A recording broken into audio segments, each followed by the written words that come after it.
मागाठाणे विधानसभेचे आमदार प्रकाश सुर्वे यांच्या मार्गदर्शनाखाली मागाठाणे विधानसभा क्षेत्रातील 8,000 ते 10,000 गोरगरीब आणि गरजू महिलांचा मेळावा आयोजित करण्यात आला। जोपर्यंत पियुष गोयल आणि उपमुख्यमंत्री एकनाथ शिंदे ठरवत नाही तोपर्यंत मी पुढे मागे होणार नाही असं आमदार प्रकाश सुर्वे यांनी म्हटलंय। एकनाथ शिंदेंमुळे मोठी ताकद मिळाली आणि आमच्यात एक चैतन्य पसरलंय। महिलांची ही एक सक्षम टीम तयार झाली आहे। प्रचारात या महिलांनी उत्तम भूमिका निभावली।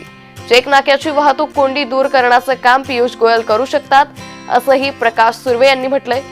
पूर्वीचे नेते एखाद्या कामाबाबत अधिकाऱ्यांसोबत मीटिंग घ्यायचे, अधिकारी म्हणायचे नेते काम सांगतात आणि निघून जातात, मात्र आता अधिकारी सांगतात कामाचा आढावा घेणारे तुम्हीच एकमेव मंत्री आहात असंही प्रकाश सुर्वे यांनी म्हटलंय। पियुष गोयल बोले और दिल्ली डोले असं एकदा एकनाथ शिंदे याच मंचावरून बोलले होते, ते आता खरं होताना दिसतंय। तसंच मी आलो नाही तरी चालेल, मात्र तुम्ही पियुष गोयल यांना घेऊन कार्यक्रम करा असंही एकनाथ शिंदे यांनी सांगितल्याचं प्रकाश सुर्वे म्हणाले। त्याबरोबरच घराघरात जाऊन लाडक्या बहिणींचे फॉर्म भरलेत। लाडक्या बहिणींना एकनाथ शिंदे यांच्या माध्यमातून अजूनही पैसे मिळतात आणि त्यांच्या मतदानामुळे आज महायुती उभी राहिली आहे। तुमचे उपकार कधी विसरणार नाही, मी आमदार झालो ते तुमच्यामुळे असंही आमदार प्रकाश सुर्वे यांनी म्हटलेलं आहे। तर प्रकाश सुर्वे यांच्या प्रयत्नातून या क्षेत्रात विकास महिलाय लोकांपर्यंत पोहोचतानाही पाहतोय असं केंद्रीय मंत्री पियुष गोयल यांनी म्हटलंय। दरम्यान या मेळाव्यामध्ये महिलांना मोफत शिलाई मशीन, घरघंटी आणि मसाला कांडप मशीन यांचं वाटप केंद्रीय मंत्री पियुष गोयल आणि खासदार डॉक्टर श्रीकांत शिंदे यांच्या उपस्थितीत करण्यात आलं।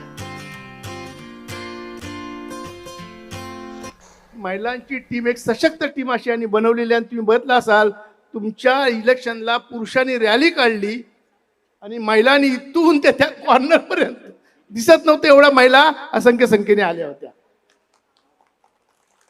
आणि साहेब आम्ही प्रण घेतला होता का तुम्हाला जास्तीत जास्त इथून मतं द्यायची, आम्ही महायुतीच्या माध्यमातून तुम्हाला ती मतं मिळाली, त्याबद्दल आम्हाला त्याचं समाधान आहे।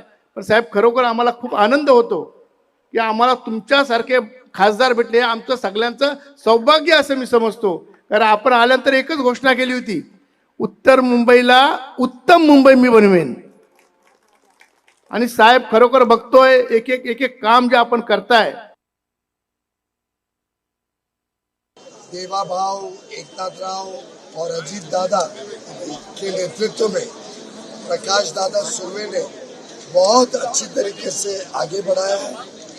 आज लगभग 2000 से अधिक बहनों को सिलाई मशीन हो, आटा पीसने की मशीन हो, मसाला कूटने की मशीन हो, वो आज के इस कार्यक्रम में दिए जा रहे हैं। ऐसे अलग अलग वार्ड में कार्यक्रम हो रहे हैं। मैं समझता हूँ कि प्रधानमंत्री जी जिस प्रकार से कहते हैं कि हमारी बहनें और हमारे युवा MY यही इस देश की ताकत है।